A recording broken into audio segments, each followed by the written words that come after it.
El dolor comenzó un martes por la mañana, justo cuando terminaba de preparar el desayuno para Santiago.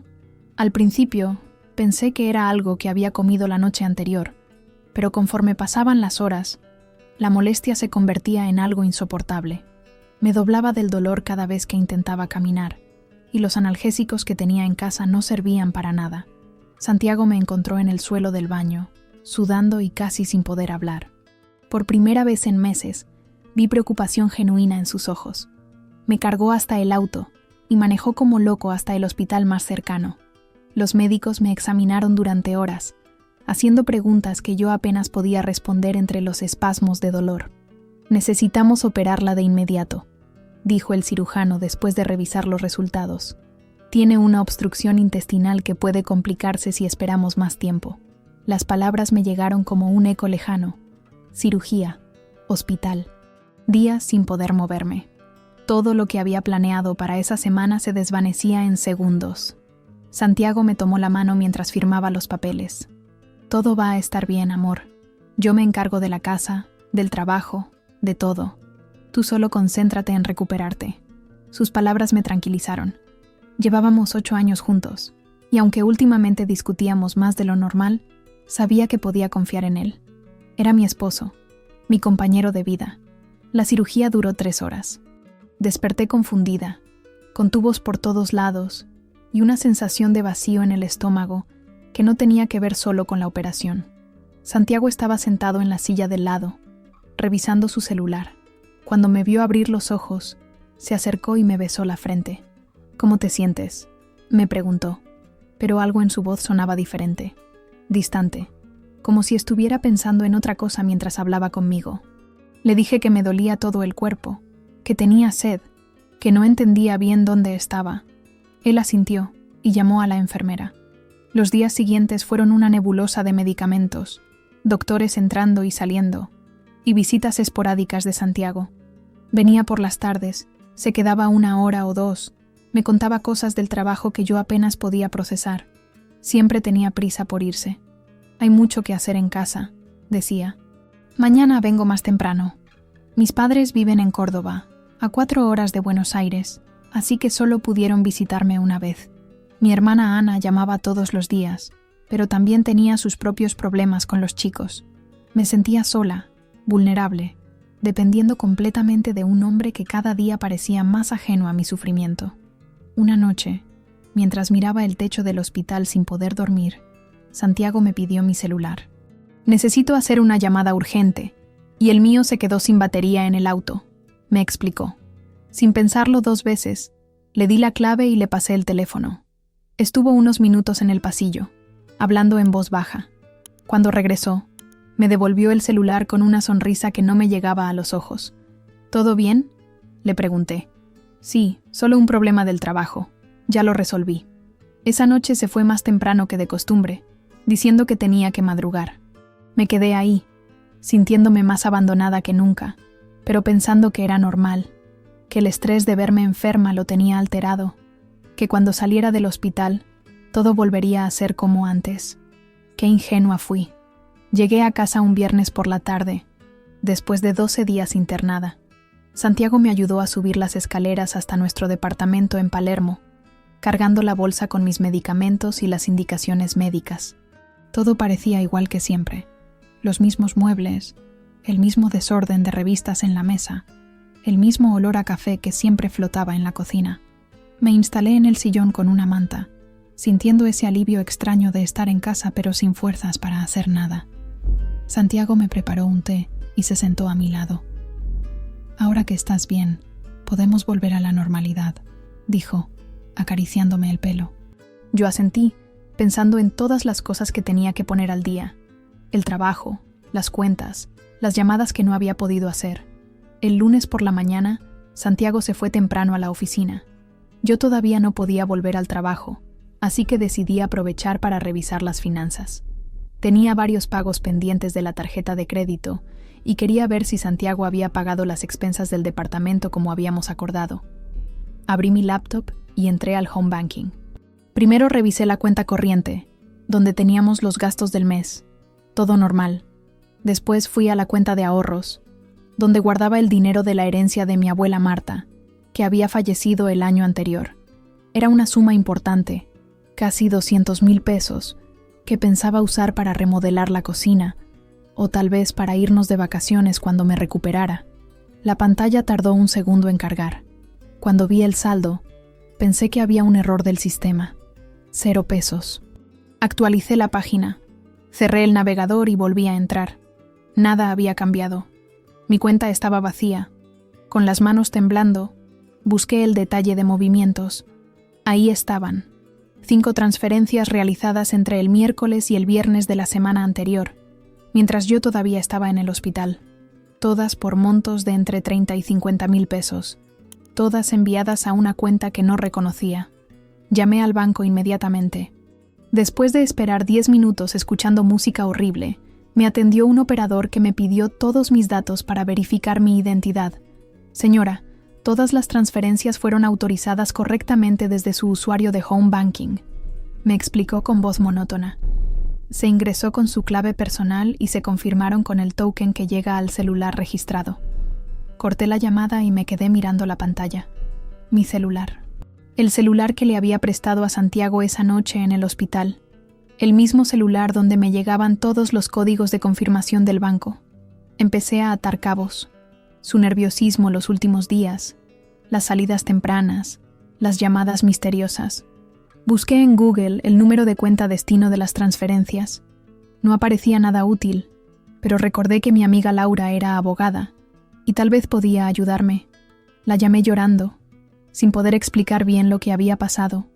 Ella me tranquilizó y me dijo que fuera a verla esa misma tarde. En su oficina, Laura hizo algunas llamadas y logró conseguir información sobre la cuenta. El titular era una mujer llamada Mariela Fernández. Cuando escuché ese nombre, se me heló la sangre. Mariela había trabajado con Santiago hace 3 años en una consultora. Yo siempre sospeché que había algo entre ellos. Las llamadas a deshora, las salidas de trabajo, que se extendían hasta muy tarde, la forma en que él se ponía nervioso cuando ella mandaba mensajes. Santiago me robó, le dije a Laura, sintiendo cómo las palabras salían de mi boca como si las dijera otra persona. Me robó mientras yo estaba internada, luchando por mi vida. Laura me abrazó y me prometió que íbamos a recuperar ese dinero, pero yo sabía que lo que realmente se había roto no tenía arreglo. Esa noche, Santiago llegó a casa como si nada hubiera pasado. Me preguntó cómo me sentía, si había comido bien, si necesitaba algo de la farmacia. Yo lo miré y por primera vez vi a un extraño. Alguien capaz de robarme mientras yo estaba en una cama de hospital, conectada a sueros y luchando contra el dolor. No le dije nada. Solo asentí y le dije que estaba cansada, que me iba a dormir temprano. Él se quedó viendo televisión, como todas las noches, sin saber que su mundo perfecto estaba a punto de colapsar. Los días siguientes fueron los más duros de mi vida. Despertar cada mañana al lado del hombre que me había traicionado era una tortura que no sabía cómo soportar. Santiago se levantaba, se duchaba, desayunaba y se iba al trabajo como si fuera el mismo de siempre. Me daba un beso en la frente antes de salir y me decía, «Cuídate, amor», con esa voz que antes me tranquilizaba y ahora me daba náuseas. Pero yo no podía explotar. No todavía. Laura me había explicado que necesitaba pruebas sólidas para poder actuar legalmente. Si lo enfrentas ahora, sin nada concreto, él puede negar todo y hasta borrar las evidencias que nos faltan, me había dicho. Tenemos que ser inteligentes. Así que empecé a actuar como una detective en mi propia casa. Cuando Santiago salía, revisaba su computadora, aunque tenía clave y no pude entrar. Buscaba papeles, recibos, cualquier cosa que me sirviera. Una tarde encontré en el bolsillo de su campera un recibo de un restaurante en Puerto Madero, de un almuerzo para 2 personas. La fecha coincidía con uno de los días que supuestamente había ido a visitarme al hospital. Instalé una aplicación en mi celular para grabar conversaciones sin que se notara. Cada vez que Santiago hablaba por teléfono cerca mío, yo activaba la grabación. Escuché varias llamadas donde mencionaba a Mari y hablaba de resolver las cosas y esperar un poco más. Una noche lo escuché decir, «Ya está todo listo, solo tenemos que esperar a que ella se recupere completamente para no levantar sospechas». Mi abogada Laura también me ayudó a contratar a un investigador privado. Era un hombre mayor, muy discreto, que se dedicaba especialmente a casos de infidelidad. Le pasamos toda la información que teníamos sobre Mariela, su dirección, su trabajo, sus horarios. En menos de una semana nos trajo fotos de ella y Santiago juntos en varios lugares de la ciudad. Las fotos eran como puñaladas. Los vi besándose en un café de Recoleta, abrazados caminando por el puerto, entrando juntos a un hotel en el centro. Pero la que más me dolió fue una donde estaban en el auto de Santiago, estacionados frente al hospital donde yo había estado internada. Era del día que él me había dicho que no podía visitarme porque tenía una reunión importante en el trabajo. Mientras juntaba todas estas pruebas, seguí fingiendo que no sabía nada. Cuando Santiago me preguntaba cómo me sentía, yo le sonreía y le decía que cada día estaba mejor. Cuando me pedía que revisara las cuentas del banco para algo, yo le decía que todavía me cansaba mucho y que ya lo haría más adelante. Él parecía relajado, confiado, como si hubiera salido impune de todo. Una noche estábamos cenando y él me contó que había terminado un proyecto muy importante en el trabajo. «Por fin vamos a poder tomarnos esas vacaciones que tanto querías», me dijo. «Podríamos ir a Bariloche o tal vez a Brasil. ¿Qué te parece?» Yo lo miré masticando su milanesa, hablando de vacaciones con el dinero que me había robado, y sentí una mezcla de asco y furia que nunca había experimentado. «Me parece perfecto», le respondí con la sonrisa más falsa de mi vida. «Cuando esté completamente recuperada, podemos planear el viaje». Santiago sonrió y me tomó la mano por encima de la mesa. Sus manos, que antes me daban seguridad, ahora me daban asco. Esa misma noche, cuando él ya estaba durmiendo, me quedé despierta planificando mi venganza. No iba a hacer una confrontación a los gritos. No iba a suplicar ni a llorar pidiendo explicaciones. Iba a ser fría, calculadora, implacable. Santiago había destruido 8 años de relación y mi confianza de la peor manera posible. Ahora iba a conocer a la mujer que él mismo había creado. Ya tenía todas las pruebas que necesitaba. El investigador había conseguido hasta copias de los movimientos bancarios de la cuenta de Mariela, donde se veía claramente cómo había recibido exactamente el dinero que habían robado de mi cuenta. Laura ya tenía todo preparado para iniciar la demanda judicial. Era hora de actuar. El primer paso fue proteger lo poco que me quedaba. Un martes por la mañana, mientras Santiago estaba en el trabajo, fui al banco y cambié todas las claves de mis cuentas. Cancelé las tarjetas de crédito adicionales que tenía él, cerré la cuenta conjunta que habíamos abierto para los gastos de la casa y me aseguré de que no pudiera tocar ni un peso más de lo mío. Cuando el gerente del banco me preguntó si había algún problema, le expliqué la situación. Me pidió que hiciera la denuncia formal por fraude, así que ahí mismo firmé todos los papeles necesarios. «Señora, esto va a tomar tiempo, pero vamos a recuperar su dinero», me aseguró. Yo asentí, pero sabía que el dinero era lo de menos. Lo que quería era justicia. Después del banco, fui directamente a la oficina de Santiago. Conocía a su jefe, Rodrigo, porque habíamos compartido varias cenas de trabajo a lo largo de los años. Era un hombre serio, muy estricto con el tema de la ética profesional. Le pedí que me diera unos minutos para contarle algo importante sobre uno de sus empleados. Le mostré las fotos del investigador privado, especialmente las que mostraban a Santiago y Mariela juntos durante horarios de trabajo. «Mire las fechas», le dije señalando las imágenes. Este día él pidió permiso para visitarme en el hospital, pero en realidad estaba con su amante en Puerto Madero. Este otro día dijo que tenía una reunión con clientes, pero estaba en un hotel. Rodrigo se puso serio mientras revisaba las pruebas. «Esto es muy grave», murmuró. «Santiago ha estado mintiendo sobre sus horarios y usando tiempo de la empresa para asuntos personales. Me prometió que iba a investigar internamente y que tomaría las medidas correspondientes. No tuve que esperar mucho. Al día siguiente, Santiago llegó a casa pálido y visiblemente alterado. «Me suspendieron del trabajo», me dijo, dejándose caer en el sillón. «Parece que alguien le dijo a Rodrigo que yo no estaba cumpliendo con mis horarios. No entiendo quién pudo hacer algo así. Yo estaba preparando la cena y no me di vuelta para mirarlo». «Qué raro», le dije con la voz más neutra que pude.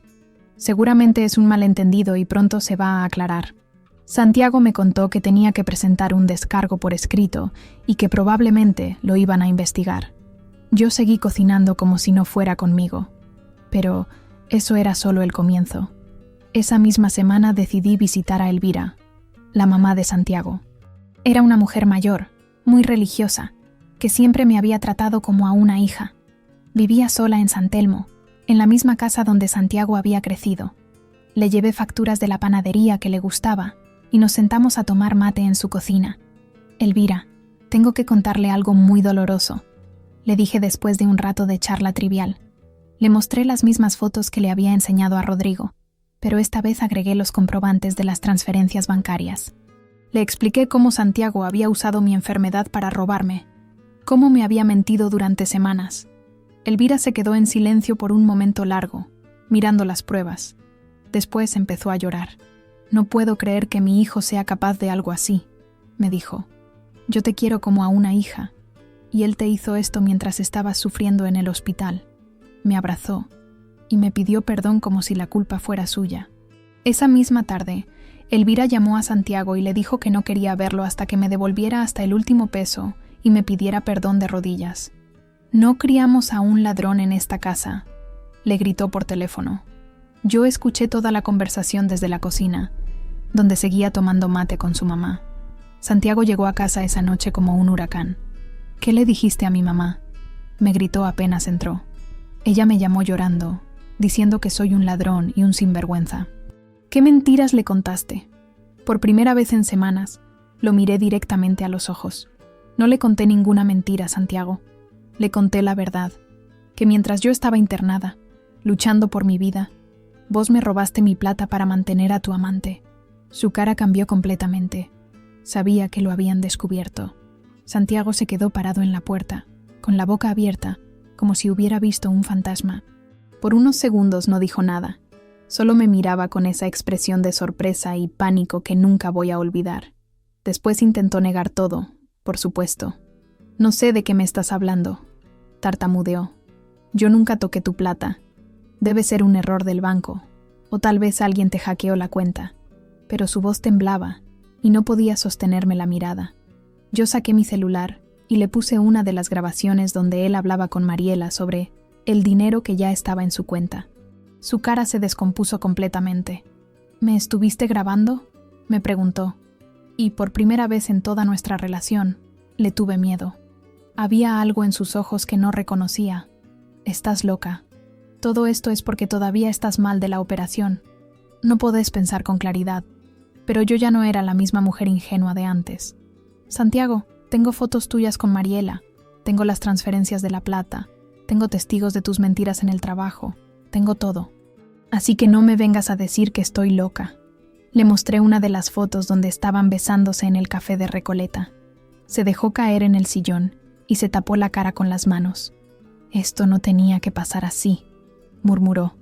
Yo te amo, pero las cosas entre nosotros ya no funcionaban hace tiempo. Mariela me entiende de una manera diferente.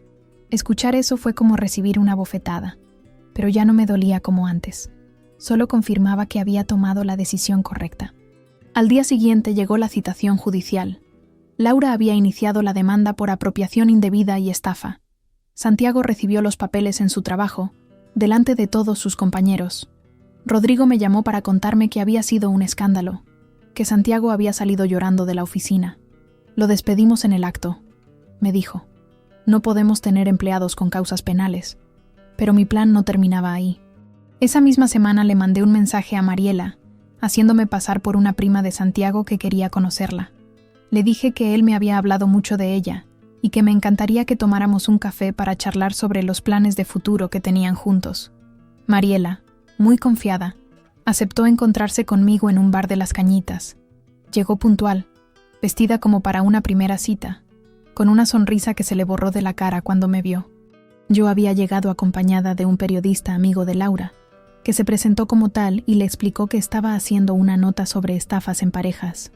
Señora, tenemos evidencia de que usted recibió dinero robado de una cuenta bancaria, le dijo el periodista, mostrándole los comprobantes. ¿Qué puede decirnos al respecto? Mariela se puso blanca como una hoja. Tartamudeó algo sobre no saber de qué hablábamos, pero cuando le mostraron las fotos con Santiago, se levantó y salió corriendo del bar. La nota salió publicada 2 días después en un diario digital, con fotos y todo. Mariela trabajaba en una empresa de marketing muy prestigiosa, donde la reputación era fundamental.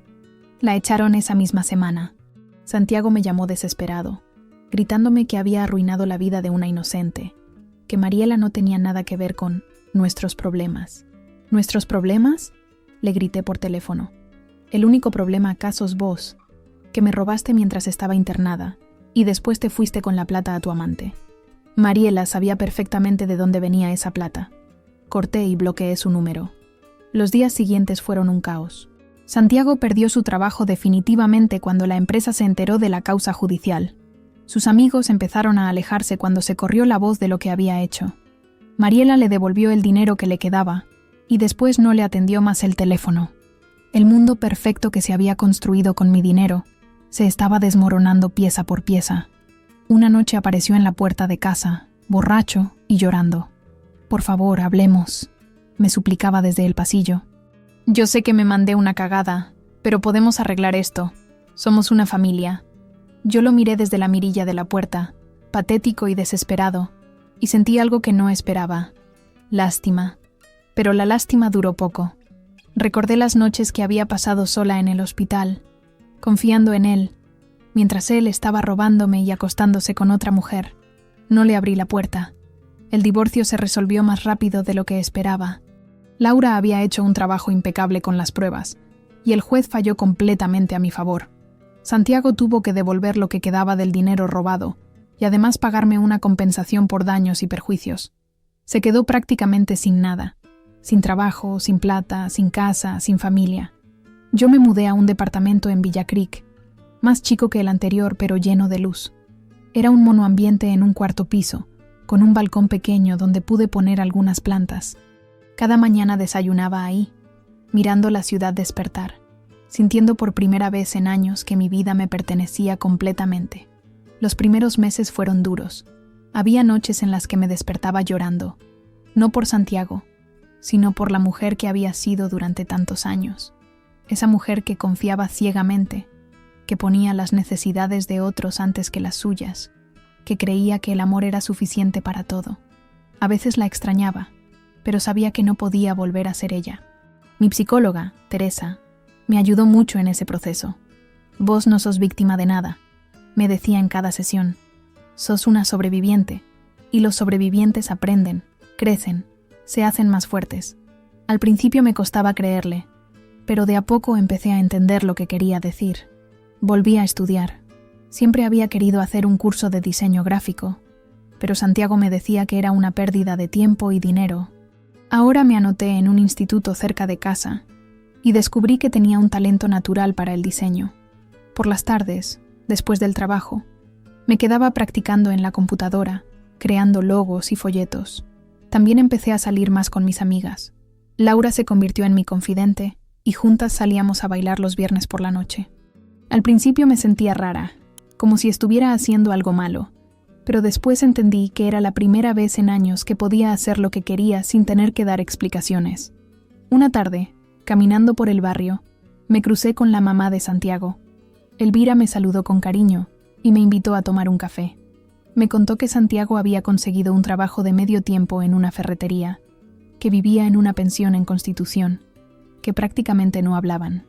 «Él me pregunta por vos cada vez que lo veo», me dijo, «pero yo le digo que vos estás mejor sin él, que hizo algo imperdonable y que tiene que vivir con las consecuencias». Me emocioné escucharla. Elvira seguía siendo como una madre para mí, a pesar de todo. Pasó un año. Un día, saliendo del instituto, me encontré con Santiago en la calle. Estaba más flaco, con barba de varios días, vestido con ropa que no reconocía. Me saludó tímidamente y me preguntó si podíamos hablar unos minutos. «Te veo bien», me dijo, mirándome de arriba a abajo. «Estás diferente». Yo sabía a qué se refería. Había cambiado mi forma de vestir, de peinarme, hasta de caminar. Me sentía más segura, más fuerte. Quería pedirte perdón de nuevo. Sé que no cambia nada, pero necesitaba decírtelo. Lo miré en silencio por un momento. Ya no sentía rabia hacia él, tampoco dolor, solo una especie de indiferencia tranquila. «Ya te perdoné, Santiago», le dije. No por vos, sino por mí. Porque el odio me estaba consumiendo y necesitaba soltarlo. Él asintió, con los ojos llenos de lágrimas. ¿Hay alguna posibilidad de que...? Empezó a decir, pero yo lo interrumpí. No, le dije con firmeza. No hay ninguna posibilidad. Lo que hiciste no fue un error, fue una decisión. Y yo también tomé mis decisiones. Nos despedimos con un abrazo rápido, y cada uno siguió su camino. Hoy, 2 años después, tengo mi propio estudio de diseño gráfico. Es pequeño, pero es mío. Trabajo con empresas locales, diseñando desde tarjetas personales hasta campañas publicitarias.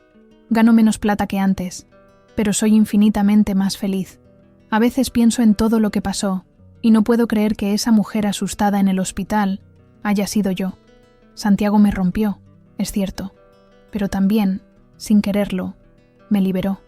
Me obligó a descubrir de qué estaba hecha realmente, y lo que descubrí me gustó mucho más de lo que esperaba.